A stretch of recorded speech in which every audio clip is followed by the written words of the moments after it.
This is breaking news.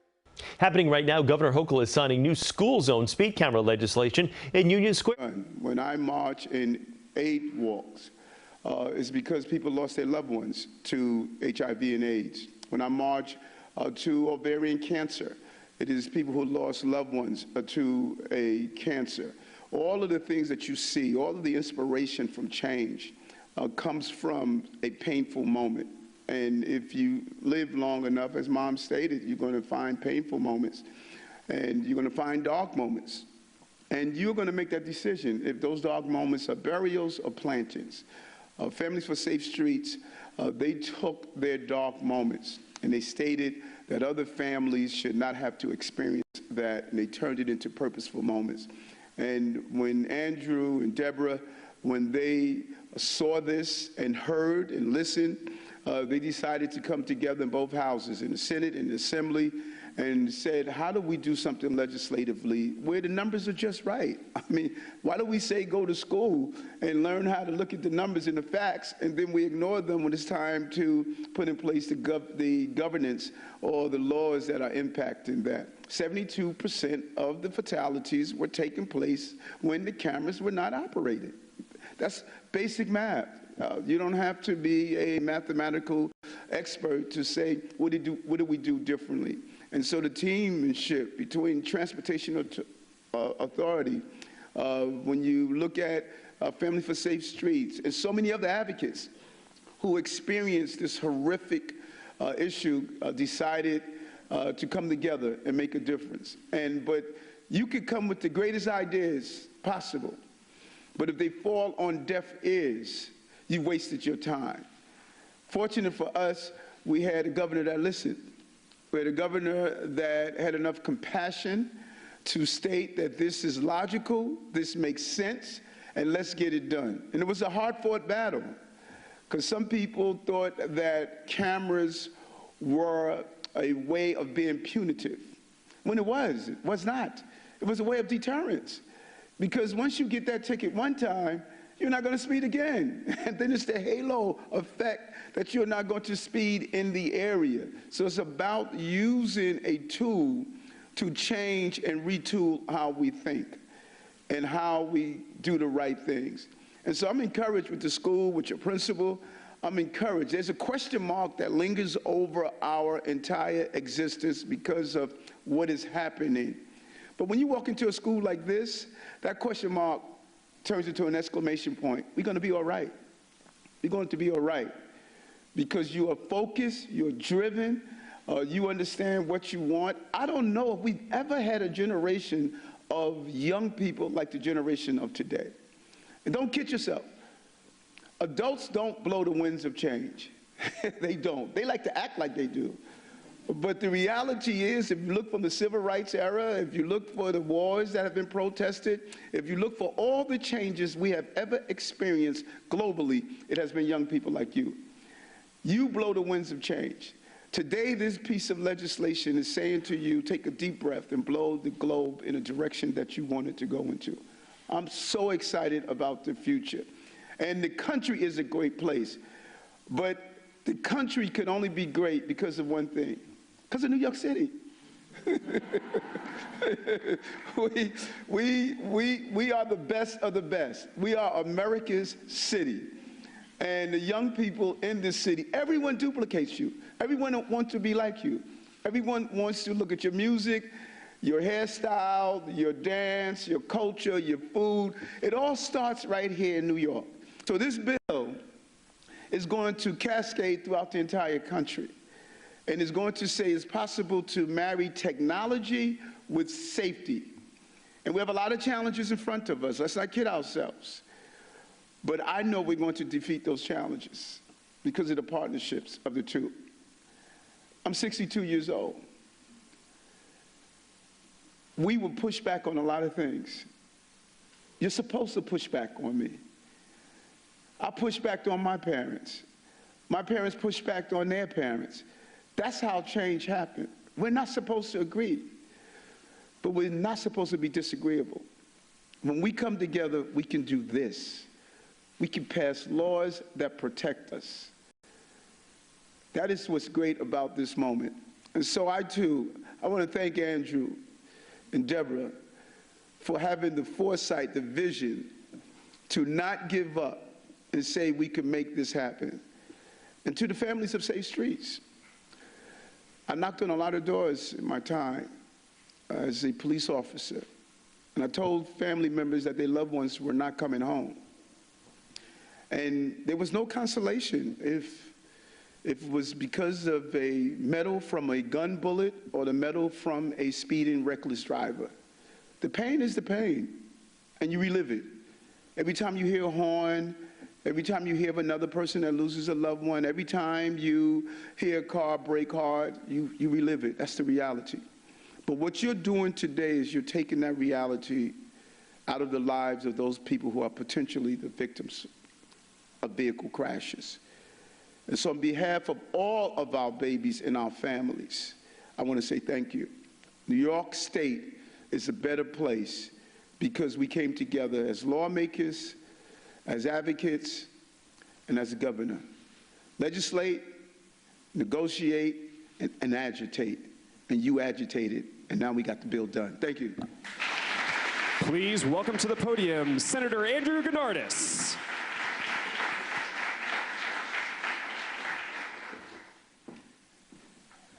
Good morning, everyone. I'm State Senator Andrew Gonardis from Brooklyn. Thank you for letting me come into Manhattan today to join you for today's bill signing. I want to thank the governor, lieutenant governor, and mayor for their steadfast support of this bill, and of course my assembly co-sponsor, Assemblywoman Deborah Glick. I remember in 2013 joining a protest in Bay Ridge to get the first pilot program for a speed camera in a school zone turned on. We were fighting then for 20 cameras to be operational from 7 a.m. to 4 p.m. It was 9 years ago. And tonight at 10:01, for the first time since cameras were put on New York City streets, the cameras are not going to be turned off, ever. That's progress. That's progress. And there are so many thoughts and emotions I have about this. I think about my grandmother who lost her daughter to a traffic crash before I was even born. 12-year-old daughter killed in a car crash. And the pain of that loss, like the mayor said, never fully goes away. But our job is to turn that pain into something real meaningful. And I think about one of my favorite quotes from a Greek poet, Aeschylus, who said, "Even in our sleep, pain which can't forget falls drop by drop upon the heart, until in our own despair and against our will comes wisdom through the awesome grace of God." Wisdom. Being able to look at the facts and the data to know where crashes are happening, when they're happening, and to know how to stop them. That's wisdom. And so because of the pain that we've all felt over losing loved ones, we've been able to take that, look at the data, and then pass a law and sign that law today that's going to keep people safe. And I could not be more prouder of this effort, and I want to thank the governor for signing this legislation. I want to thank her for her support, and the mayor, and everyone who helped make this possible, but especially our advocates, those who have been marching in the streets and knocking on doors and taking phone calls and putting you all front and center in the campaign to keep everybody safe. Thank you very much.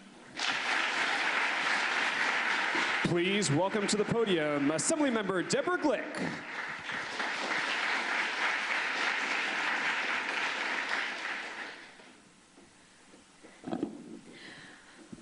I'm extremely happy to be here today. I wasn't sure it was going to happen, so I really want to thank the governor and the mayor for the support that we've gotten to ensure that we could make New York City streets safer. It has been a long journey, one that should have been much shorter, and you will learn in your lives that coming together and building consensus is not always an easy thing, and it's certainly not a quick thing. But it is important that we not stay in our separate corners and insist 100% on what we want, and then nothing gets done. This journey to start with speed cameras in a few places demonstrated, it was a demonstration project, it demonstrated the efficacy of this technology. But it is sometimes hard to move people who have other notions. They believe that the city only wants to raise money. Well, I told my colleagues who were resistant, the city isn't in the car with you. The city isn't controlling your foot on the accelerator. If you don't want to get a ticket, don't speed. It's pretty simple.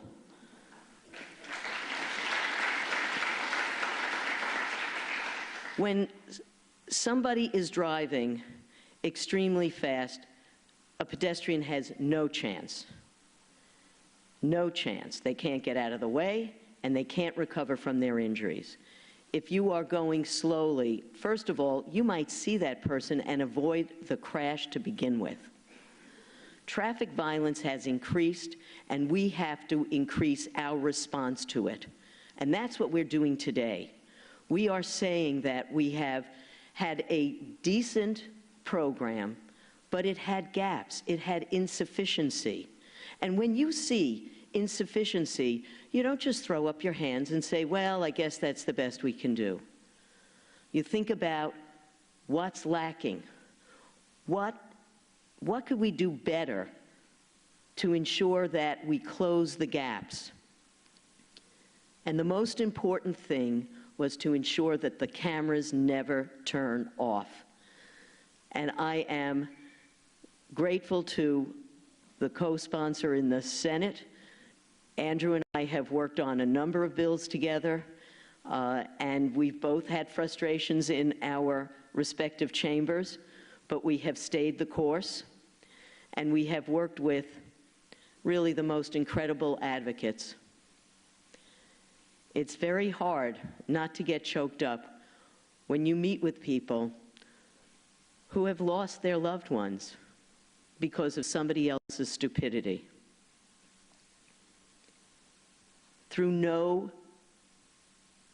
error of their own, they have had people taken away from them because of somebody being distracted, somebody being angry, somebody taking out their frustrations on our streets. That is wrong, an indication of how much more we need to do around mental health, for sure.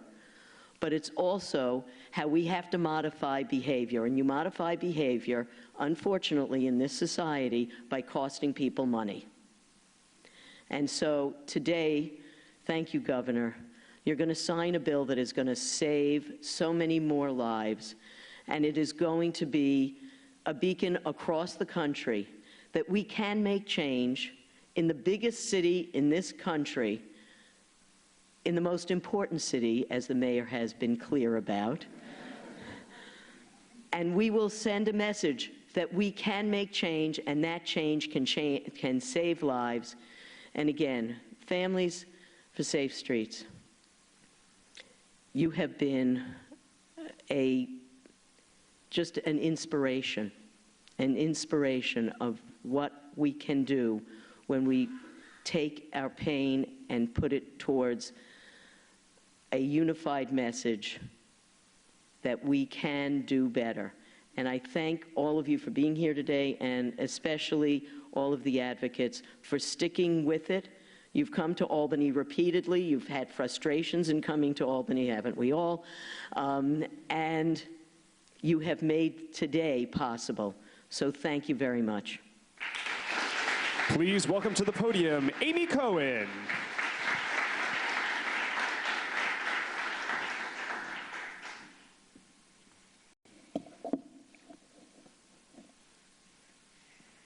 Three years ago, I stood with then Lieutenant Governor Hochul at the middle school my son had attended to press for the first reauthorization of the speed camera program. Sammy was in 8th grade, like all of you. But he never got to finish his 8th grade year. Soon after he was killed, just a few blocks from his school, 2 other of his classmates were killed in separate crashes. A short while later, I stood with the governor and mayor to reauthorize the program. And here's what I said then, and I say it again now. After years of fighting for this historic moment, I feel almost at a loss for what to say. I've counted the days publicly since Sammy died.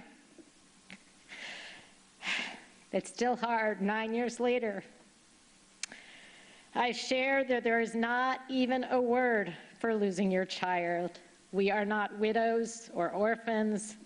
We are just namelessly in pain. I've read Sammy's poignant last school assignment on leadership and his desire to be referred to as Sam, not Sammy, which I only learned after he died. I've shared the unimaginable pain of enduring Mother's Day, his birthday, the day he died, and the never-ending markers of the things he will never get to do. Just last month, he should have graduated from college. All of us in Families for Safe Streets, and all of you, please hold up your pictures. We've lost our family members who have been seriously injured in crashes. We've poured out our hearts. We've undertaken Herculean efforts when just getting out of bed seems like a feat on many days. Our collective efforts with all of you here today have led to this life-saving victory. And it's my honor, all of our honor, to stand today with Governor Hochul and Mayor Adams. We're so grateful to the bill sponsors, Assemblymember Glick, Senator Gonardis, and so many others. But there's more to do. Every day in New York State, 3 people, like my son, like Allie, like Fabiola's son, like so many others, are killed in a crash, and many, many more suffer life-altering injuries. We will change the culture of reckless driving by changing laws and policies. We need to end the pain and suffering. The scale of our individual grief is beyond description. The 5 letters GRIEF do not appropriately capture the Grand Canyon-sized chasm that separates the 2 parts of our lives, the before and the after. And this giant hole that creates ripples of pain and suffering outward is fighting for change. So today we celebrate, but we will always demand more. Thank you. Please welcome to the podium Lieutenant Governor Antonio Delgado.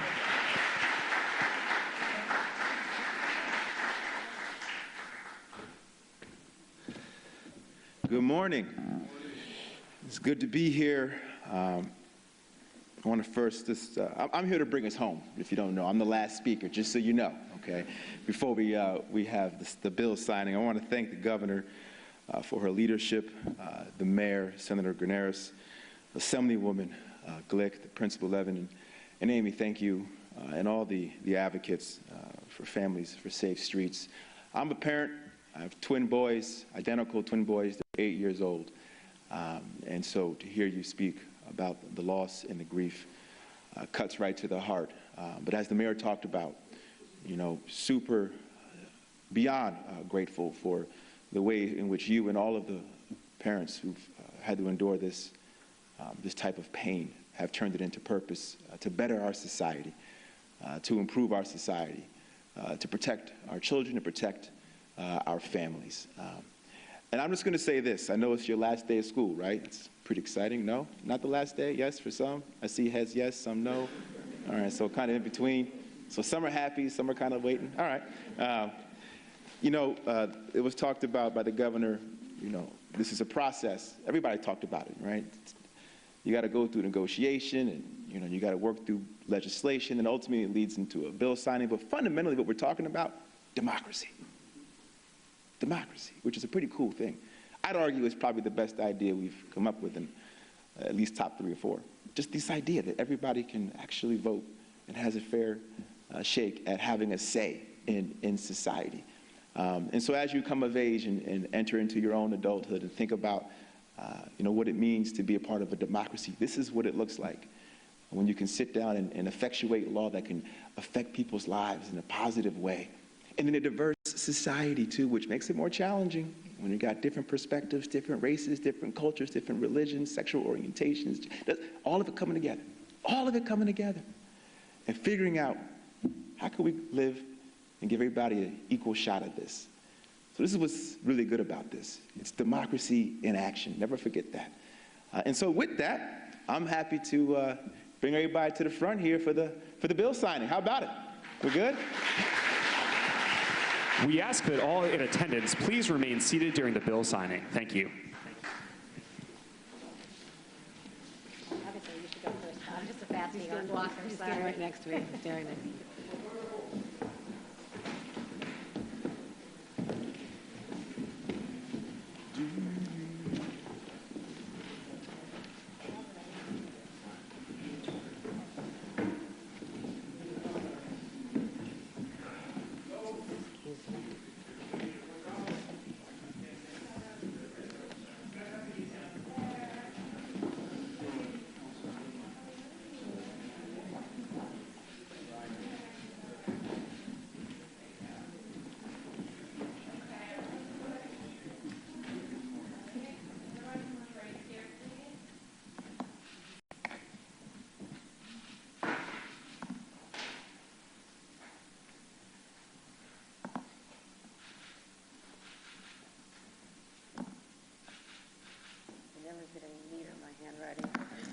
My teachers tried. I was just a little bit of a rebellious child. Don't worry, now they type everything. That's good. That's good.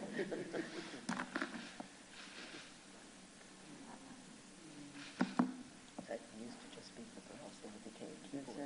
That's right. That's right. Yeah, they made it sound when the boys could do it. Right.